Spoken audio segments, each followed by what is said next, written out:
made me really angry today. Even fools, guys, Even are fools. considered wise if they shut their mouths and don't start like raging. That's yay! Yay! You upset me like 2 months ago. Sarah, how dare you? How dare you? You did this thing 2 months ago that pissed me off so bad that I'm still upset and it's been in the back of my head all along. How dare you? And I'm And like, how do you respond?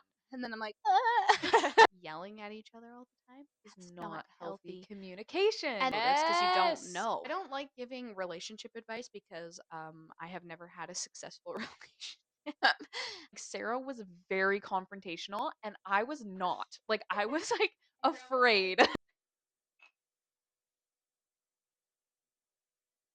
I was down, but now I'm Like the Okay, y'all, little disclaimer that Avriel and I had some microphone malfunctions with my mic. So bear with us for the first 15 minutes of the video, just trying to do some voiceovers and things like that. Enjoy the rest of the video. Hey, welcome back to Girls on Fire for Jesus episode. I don't know. I actually have no idea. It feels like it's been a long time. We filmed it like a month ago, I think. Well, I'm Avriel. Oh, yes, I'm Sarah. Okay, because of our issues with our mics, we're just going to skip right to prayer and kind of jump over the life update just because you can't really hear what we're talking about. Yeah, God, we just invite Holy Spirit in to speak through us because without you, we cannot have the wisdom and share the wisdom. So just let Holy Spirit speak through us, and I just pray that you help us in the future just harness our emotions and have self-control and yeah, just be with us, Lord. In your name we pray. Amen. Okay, so today, April and I thought that we could do our topic on conflict. So, we're going to be chatting today about that and how to deal with conflict from a biblical perspective. I guess we could give some personal testimony. Yeah. Okay, well, throwback to the year 2000. No, just kidding. I don't actually know. Um, well, as lots of you know, Sarah and I have been friends literally since we were babies. And I don't know where I'm going with this. Yeah, so probably when did we really start having conflict issues? Middle school. And you may be wondering, what became really bad? Why was it so terrible? Well, basically, we were consistently in fights all the time and just like very immature, like not loving. We would never see each other's point of view. Just like fights all the time. And not to mention, when we'd fight, we'd tell all of our other friends about it and gossip about it. And so there was just like a lot of unhealthy behavior happening. The way we were handling our fights and stuff was terrible. Like, obviously, we didn't have God to help us. We didn't have the Bible to like show us. It was just not a healthy cycle. And it was like consistent. Like, I don't think we'd go a month without having at least one fight, like full on. And not to mention, we have such like we're very similar, but we definitely have different coping mechanisms and like personalities. Like Sarah was very confrontational and I was not. Like I was like afraid. I'd like press push it down and then maybe like chat with other people and be like, oh, this is really bugging me. And then she'd hear it from someone else, and then that's like a whole nother story. So that's kind of a little backstory to Sarah and I's conflict. Oh. And I feel like, do we want to kind of like share how we handle conflict now? Not that we have very much, like, but even just like with our other friends or just like other people, not like too much detail, but just kind of how to like handle, yeah. And then we can dive into the Bible as well. Yeah, do you want to start and kind of share about like How how I you do? have to go about conflict? Yeah. To be honest, like recently I haven't had that much conflict in my life.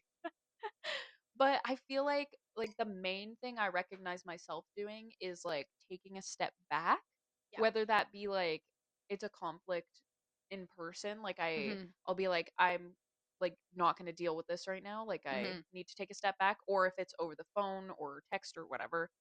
Yeah. Just like taking even like a whole entire day sometimes, it depends. Yeah. Just to like make sure I'm calmed down, pray about it, like think about it, put myself in the other person's shoes because that's a really important thing to do as well. Yeah. Um and just like have a moment before I respond. And that could be just like an hour or like a day, you know? Yeah. I also think I was gonna say something. Ah, happens every time. Oh. Okay, it's fine. It'll come back to me. For me, I am also this like same way. I think I struggle a lot more though when other people take time to think about things because I think deep down sometimes I feel like people are actually just thinking about ways to like not be around me anymore. Partly, part of that, and if you resonate with that, it probably stems from because that's happened before.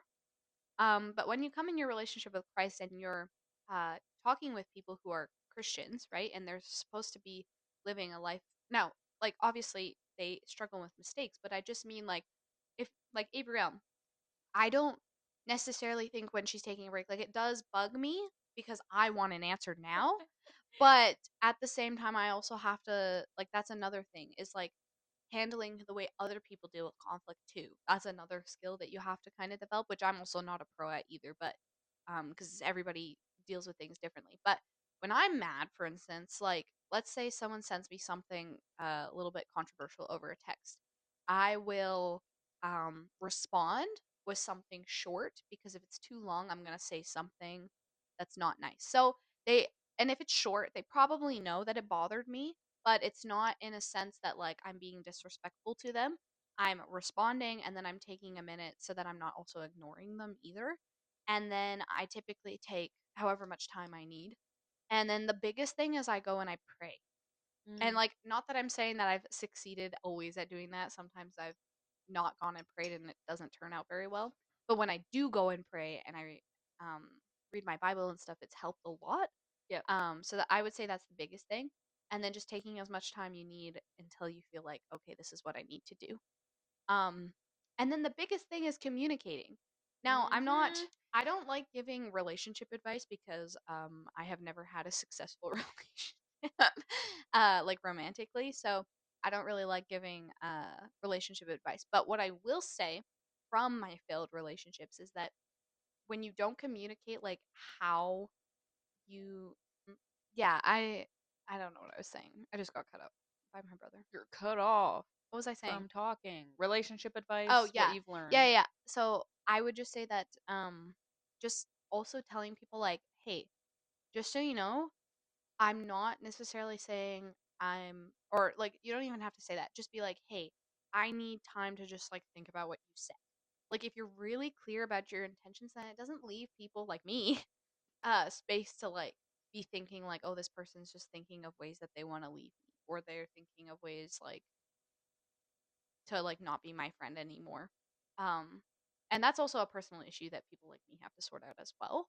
But it could be for anyone, honestly. You could misread something just simply because you're not communicating that you need time to think about it, Yeah. right? So, yeah. Okay. Also, I will say, handling conflict over text messages Mm. is terrible. I mean, like, I'm guilty, but it's not the way to go about it No. because everybody texts different. Also, half the time it's not coming out the way you want it to over text anyway. Yeah, exactly. So, phone calls or in person is the way to go. Yeah. I want to share a time without like being too out there. In a past relationship of mine, we were having a little bit of a disagreement on just like a point of view on something. And the first thing we initially did, we're trying to sort it out through text, which terrible, right? Because then he was saying stuff that I was like, no, and then I was taking it in a way that I thought he was insulting me, and Mm, I found out after that that's not at all what he was trying to do.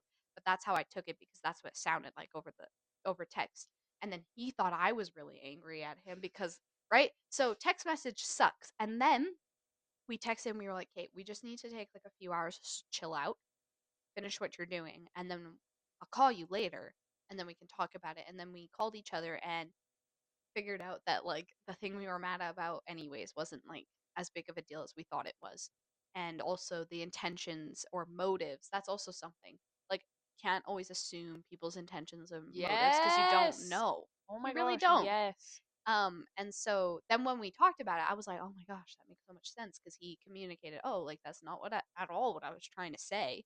And then I communicated and it made sense, right? So you're not going to get perfect, but just don't do it over text.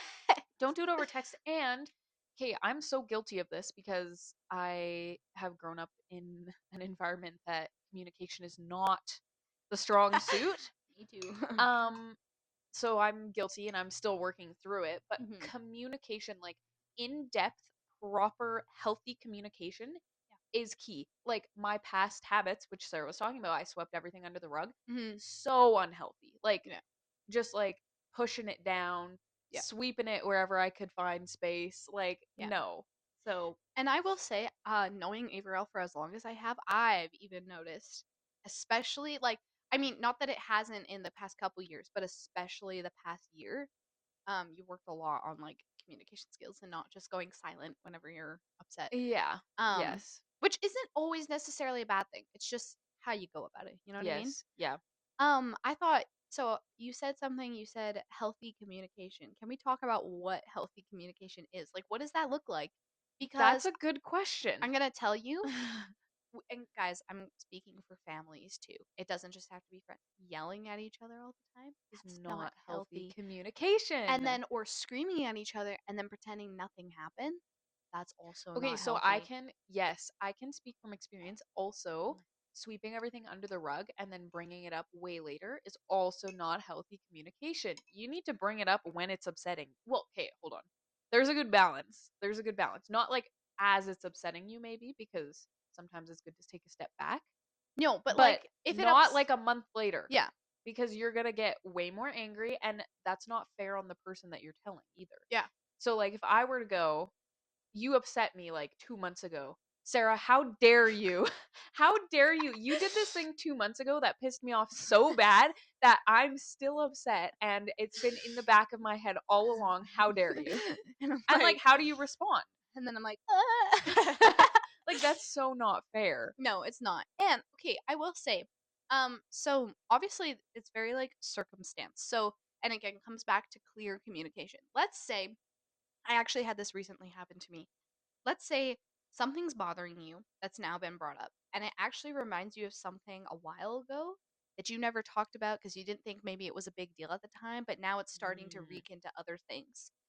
If that happens, you don't immediately go straight to, well, you did this and this and this and that back in the past. Okay, that's not okay either. But what you should do, if you have to bring something up that's happened previously, then say, hey, you know, this situation is really bothering me.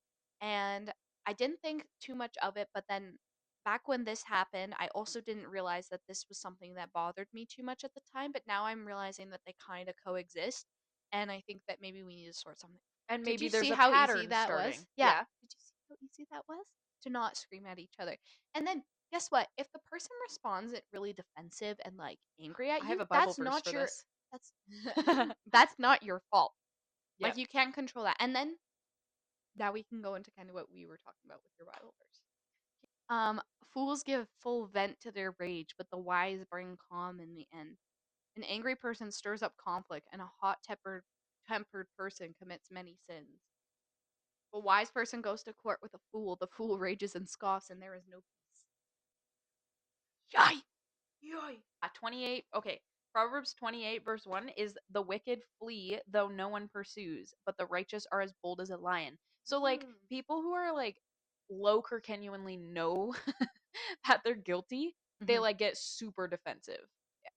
And sometimes, okay, sometimes it's not always conscious. I will say that, but still, it's there. They Yeah. know it. They Yeah. know it. And I've seen that in my own life. I've even done that. I'm Yeah. like, when someone Loki like is like, hey, and brings something up and I don't like it and I know it's true, I'm like, I did not do that. And Yeah.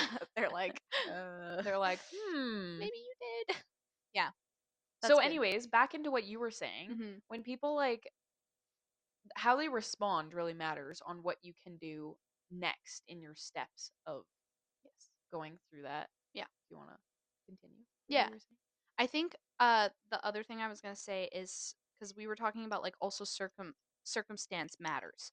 So like yes, you can bring something up from the past if a must, but there's also ways to go about that that is appropriate. What's not okay though is when you're mad about something and then you bring something up that doesn't relate to that in any way, shape, or form. It doesn't. Oh, let's say Avriel's. Let's just say, for example, Avriel was gossiping about me, which obviously she's not, but let's just use this as an example. I find out that Avriel said something about me. That really bothered me, but I'm gonna bring up that Avriel got mad at me for something that I didn't think I did, right? Like those don't really I'm trying this is kind of a bad example, but I'm trying to just explain that like it's not a smart idea to just bring up everything that they did wrong in the past unless it's supposed to help with breaking patterns. And also, you don't have to scream at them. You don't have to scream at them. Facts. You don't have to be. I'm also so guilty for like struggling with like trying not to be passive aggressive. But I Oh. only struggle with that when I do it over the text. I Mm. don't have a problem with being passive aggressive in person or over the phone. So that's why I know I cannot handle conflict over text because I'm mean when I Mhm. handle conflict over Passive text. aggressiveness is also another way to sweep things under the rug, but Mm-hmm. also like not. Get a dig in. It's a very unhealthy communication form. Yeah. Yes. Terrible. I hate passive I know. aggressiveness. And like honestly, even the best of us, we sometimes fall into that Yeah. sometimes. And lots of the time it's coming from a place of like I want to say something without saying it. You know? Like Yeah. I want to get a dig in, let you know that you hurt my feelings without actually having to face that head on. Yeah. Or sarcasticness goes into that Oh. too. I feel like passive aggressiveness lots of the time has to do with sarcasticness. Yes. Sarcasticness. Is that a word? Sarcasticity. Sarcasticity. I don't know. I don't know. I don't Um know. a big thing that I was going to say as well is self-control. Oh, okay, yes.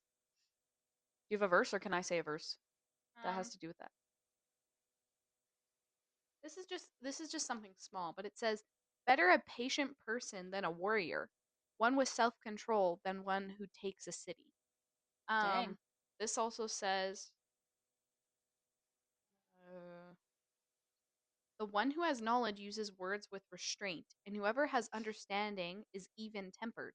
Even fools are thought wise if they keep silent, and discerning if they hold their tongue."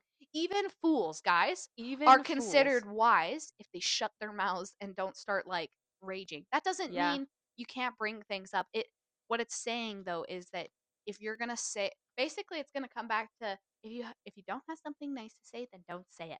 That's what it's facts. talking about. I have another one that goes along with this. Proverbs 29, verse 20. Do you see someone who speaks in haste? There is more hope for a fool than for them. So somebody who speaks quickly, like has a quick, like, Oh what is that gosh, called? guys, that's me. What is that called? Like a remark? No, I don't know. Always has something to say. Yeah. And Like it's like you back, don't, and it's and they instant. don't think about it. Yeah, that's something that I have worked on a lot. Obviously, I'm not perfect, guys, but My brain doesn't work y'all fast enough to also do that. I'm just going to say have grace on yourself for also the way you grew up or the circumstances Yes. you're around. Like, and this is no like you don't have to poop on your family or on your parents or anything, but I will say that if you grew up in a way that yelling was normal, um and then just pretending nothing happened or not talking at all and then being passive aggressive Mhm. or Anything. just not saying anything and then everything blows up 1 minute. Like anything along the lines of that, it it typically comes from somewhere. Yeah. The thing is though, like if we have teens watching, um I just want to say, like, you have authority in Jesus to take that back. Even if you're living at home or young adults, if you're living at home, I know it's really hard, especially if you're around other people who do it all the time or friend groups. Think about that as well. Like, if you're trying to be Jesus to friend groups, but then they're being complete other way, it's hard to be the only Christian who's trying to represent Jesus well. Yeah. And I just wanted to say that, like, when you choose to do better, Jesus is really proud of you. And then when you fall, he's also there ready to grab your hand. Yeah. Avril and I have talked before about the story about Peter, where he sees Jesus, he walks on the water, but then when he doubts, he falls. But nobody likes to talk about the fact that Jesus still pulled him up out of the water even when he fell. Yeah. So when you fall, it's okay. It's Yeah. okay. You're still a person. And I don't want you guys to think or feel like ashamed that like now you've let God down and now he's not there for you anymore, because he is. He's trying to teach you. Mm-hmm. And a good father doesn't just leave when their kid messes up once, Yep. right? But a good father, Jesus isn't also sitting there screaming at you for messing up either. Oh, Jesus is great. God has the best communication. Yeah, I was about to say that. So, I anyways, think it's good to recognize yeah, like what circumstances and like kind of like I can't think of the word communication habits you've grown up around and like yeah, been around hmm while also not playing the blame game and be like, "Oh, well, it's their fault that I'm this way." which is Because really hard. instead, we can flip it and be like, "Okay, well, I recognize this and I'm going to Yeah. do better." Yeah, or you can even say, I recognize that the situation I grew up in, the way that these people act, it was out of my control. But don't sit there and be like, "Oh, blah blah blah." Blah." Now I'm It's stuck in okay. It's this. okay to recognize that someone has hurt you or has taught you in a way that maybe wasn't the right way. That's okay. What's not okay is though, and I'm guilty of this as well, is sitting there and being like, "Ah," and like just like, because what is it going to do? Nothing. And then you're just sitting and stewing, and you're actually not doing anything about what you're wanting to work on, right? And then as well, if therapy is accessible for you, I would suggest that you go to some sort of Christian counselor or therapist who can kind of teach you like um, good communication skills from a biblical perspective. They can pray for you. You can also get mentors too. That's something that I've been really looking into, is having someone older than me, Yeah. like be able to go out for coffee with them and just be able to talk about things. Mhm. So there's lots of resources. I know that therapy is expensive, which guys, maybe we need to change that. We need to get like a bunch of therapists who are like affordable therapy, but it's quality. But anyways, but if that's accessible for you, you should go Yes. because it's you're not going to therapy for healing. You're going to therapy to help you with the healing that God's going to give you, Yeah. right? Cuz Yeah. all healing comes from Jesus, whether that be through medicine, doctors, or therapists. It all comes from God, Yeah. right? Yeah. I also could put a little extra communication tip Mhm. that a really important thing is to put yourself in the other person's shoes, which is a Mhm. really hard thing to do, but you have to have empathy and like empathize with them, even if you're like, you can get stuck in this mindset of, oh, I'm right, like they're not understanding me. But then you have to take a step back and Mhm. realize, well, if you want them to understand you, you have to understand them. Yeah. And also another thing that I learned like when I first came into my relationship with Jesus that was very highlighted to me was that people don't read your mind. So Mm, if you're upset about something, you literally have to tell someone. yep. If you're expecting them to say anything about it, then like don't play the, oh, I'm going to just ignore them and wait for them to say sorry. Or I'm just going to like just short answer them and wait for them to say sorry. Yep. And guys, if they don't say sorry, I'm sorry. I'm sorry that they don't say sorry if they should be, okay? But also then you have to think about like, well, there was lots of people who didn't never said sorry to Jesus. Okay? Mm, Never said sorry to Jesus. Guys, we literally tortured that man. yep. And like he deserves a million apologies. Jesus got crucified, rose from the dead, and still had no one say sorry. They were literally, after he, like, when he was in the tomb, they Mhm. placed guards outside of his tomb to make sure he didn't get out Yeah. because and no one said sorry Yeah. after he had risen. Yeah. So I think we're like we've covered a lot of this. I think what we should do now is maybe jump to the gospels and kind of talk about how Jesus handles conflict. Yes. Yeah. But I also have one last thing to say Yeah. about apologies and forgiveness for Yeah. yourself. Mm. We always say this. We always say, It's like, true though. I it's so hard. You have to have the same standard for yourself that you do for others because you Hmm. expect others to constantly apologize to you. And also, you hope for others to forgive you when you do stuff wrong. So you need to do the same thing. Yeah. Apologize. Even if you don't think, okay, wait, hold on, let me lock in. If Sarah had her feelings hurt by me and I still think I'm in the right, what do? I still apologize. You can still apologize for making someone feel the way they did, because for someone to just say, "Hey, I felt this way," and you're just like, You're like, oh, okay, cool. "Okay, but I didn't mean it that way." It's That's like, fine. That's fine. I'm not questioning your motives. What I'm questioning is the fact that or not questioning. I'm not questioning you. I'm telling you that that's how it made me feel. So mhm, how are you going to respond to that? And then vice versa. Someone comes up to me, "Hey, this really hurt my feelings." And I'm like, "Okay, well, I didn't mean it like that, obviously." But that doesn't change that it didn't it doesn't change the way that person feels. yes. So you can say, "Oh, I'm really sorry for making you feel And that that's how way. you validate That their was feelings not too. my intention." Yeah. There you go. Boom. You've Same thing with forgiveness. Somebody Yeah. says sorry to you and you're still upset by it. Choose to not be. Choose. Okay. Forgive. Forgive. I think I've talked about this in lots of the Yeah. pod episodes, but Yes, you have. choose to forgive. And if it's really a problem, set up boundaries, but still forgive. Also, guys, forgiving doesn't mean that you have to trust someone again. I Also, hate the saying forgive and forget. oh You yeah. can forgive and set up boundaries. Yeah, and sometimes you have to forgive that same thing, that same person over and over and over And the again. Bible tells us It's to. choosing to surrender it to Jesus. Hey, you know what? I can't change anything about this. I forgive this person because you forgave me. Boom. Okay, sorry. Did you have something else to say? No.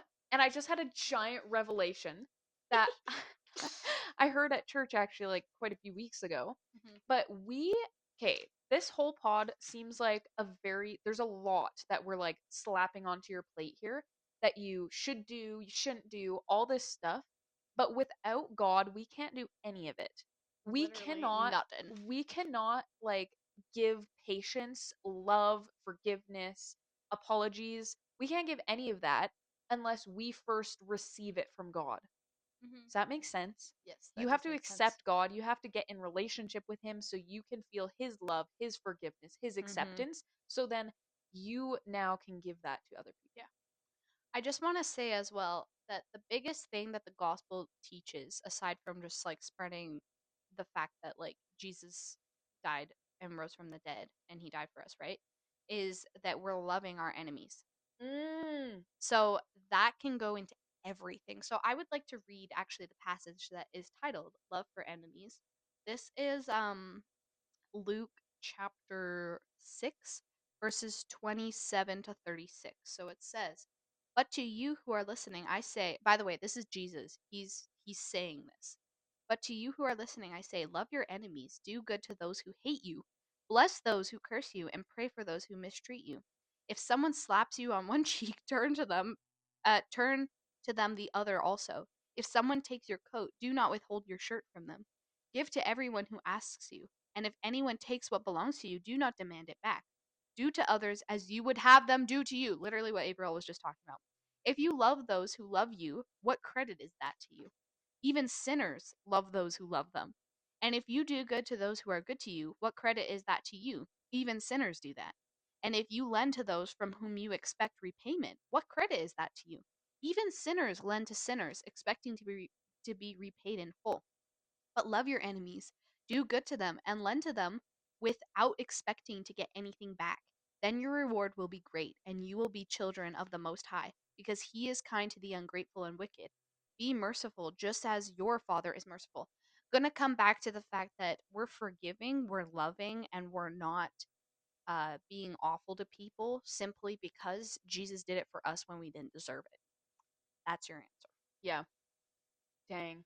I love that passage. It's just so good, so fruitful because it can go into everything. It's like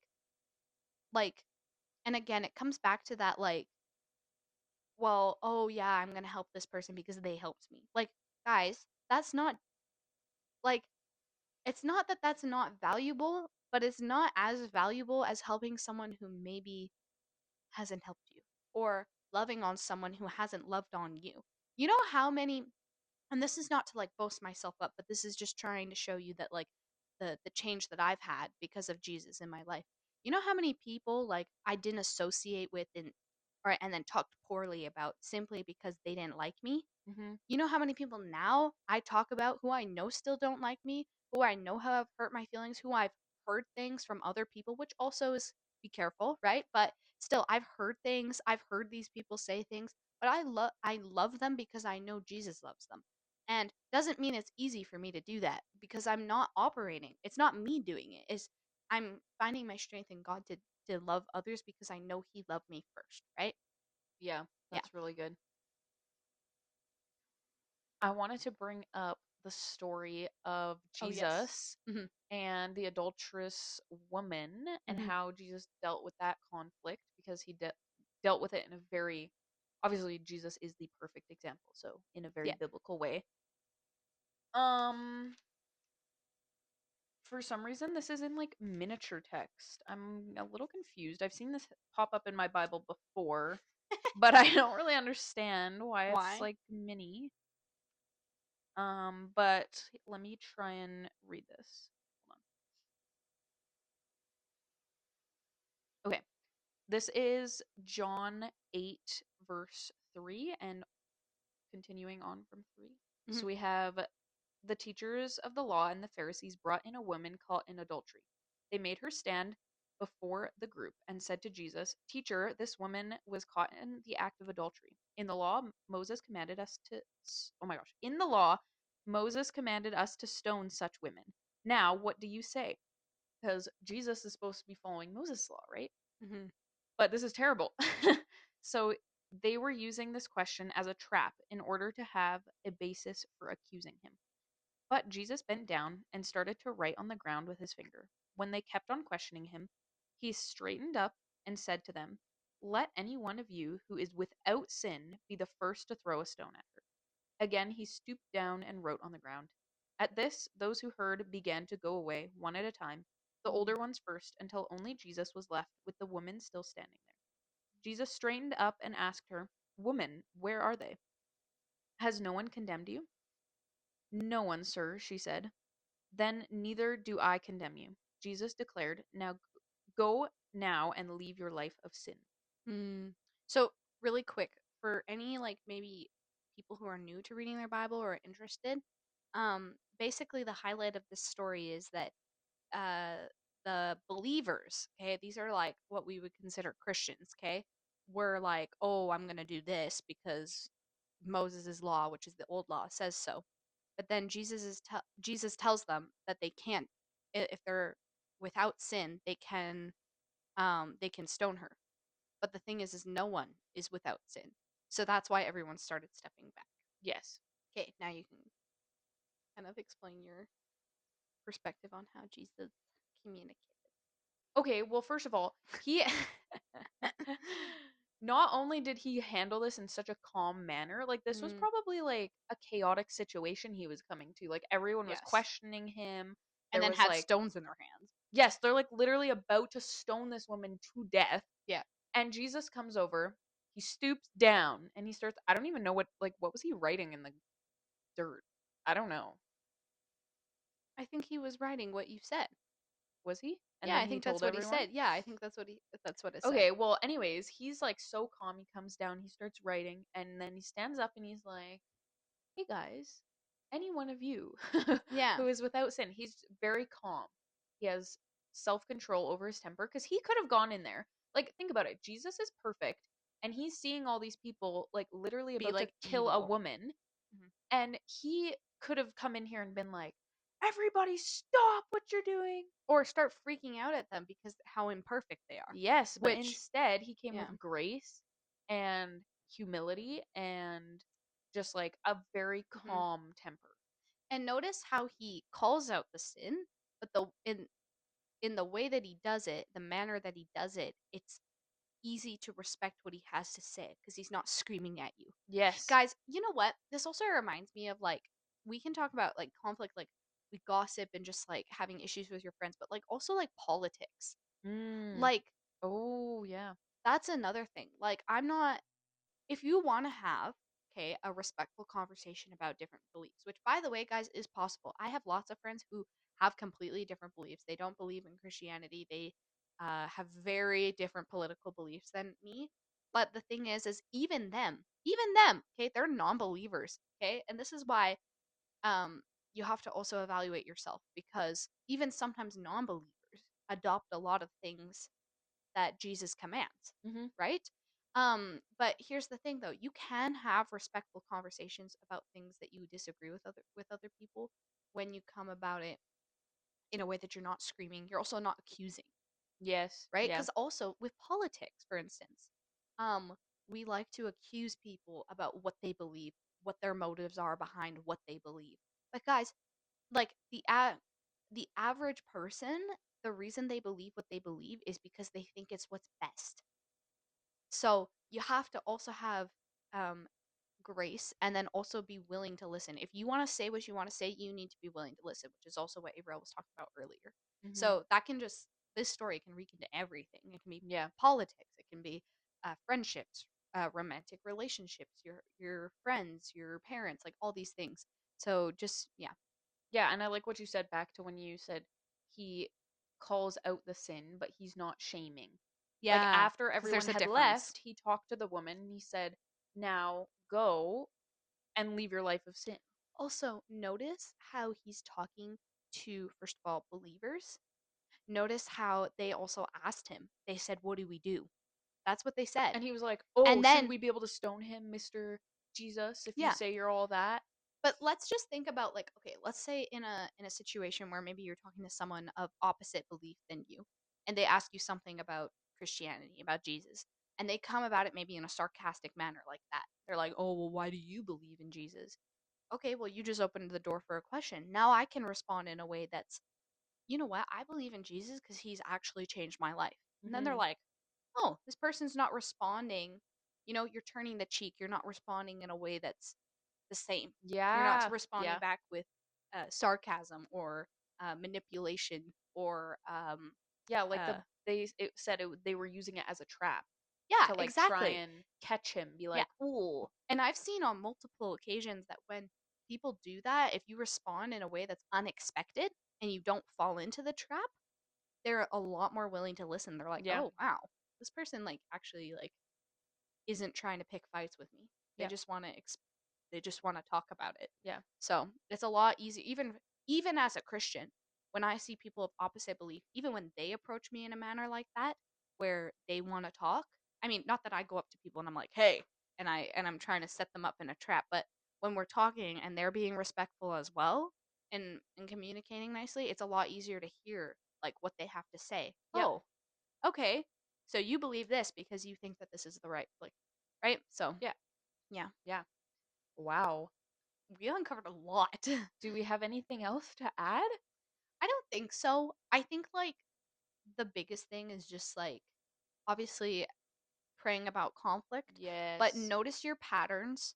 Notice Mhm. when you need to breathe and take a break, Mhm. and resist from being mean. Because, by the way, guys, if you're angry, that's not a sin. Being angry is not a sin. It's how you take it out on people that's a Yep. problem. Yes. So if you can respond in a way, and if if you're anything like me or like Averell, where you have to take a minute before responding Do it. to be nice and to do it in a Jesus-like manner, then do that. It's fine. Practice the fruits of the spirit. Love, joy, peace, patience, kindness, goodness, faithfulness, gentleness, and self-control. Self-control being a major one. Yes. And yes, just pray. Mm-hmm. Pray consistently. Yeah. Yeah. Okay. Well. Well, I think that unpacks that. That was a good topic. Yeah. I think it's very relevant, especially. I mean, it's always relevant, but I feel like we're so, especially with politics, and religions and stuff, we're so exposed to what's on the internet, Mhm. and even people like to get on debates on there, which Ugh, also is a yeah. terrible idea because you're doing it over text as well. Yes. Let's The not the have debates debates in happening in the people's comment comments. sections. Literally Oh, so special. yeah. Anyway, Anyways, okay. we love Well, you. yeah, we love Jesus you. loves you. Um, uh, subscribe. Sorry, subscribe if you Subscribe. like this video. That would be great. Good support. And then let us know in the comments about what you think about this topic if you want. And Start an argument with us and see how we respond. please don't. But yeah, if you have any thoughts, comments, Concerns. concerns, testimonies, or anything, you can comment down below, or you can email us at girlsonfireforjesus07@gmail.com. You can also DM us at girlsonfireforjesus on Instagram. Everything is in our bio and in our description. And we also have a little outro that has some stuff. So it's everywhere. But yeah, go follow us on Instagram as well because we post a lot of other things there. Yeah, Okay. it's pretty cool. Okay. Well, we Okay. love you guys. Jesus loves you more. Bye. Bye. Hands raised, wow, praise, dance like Dave.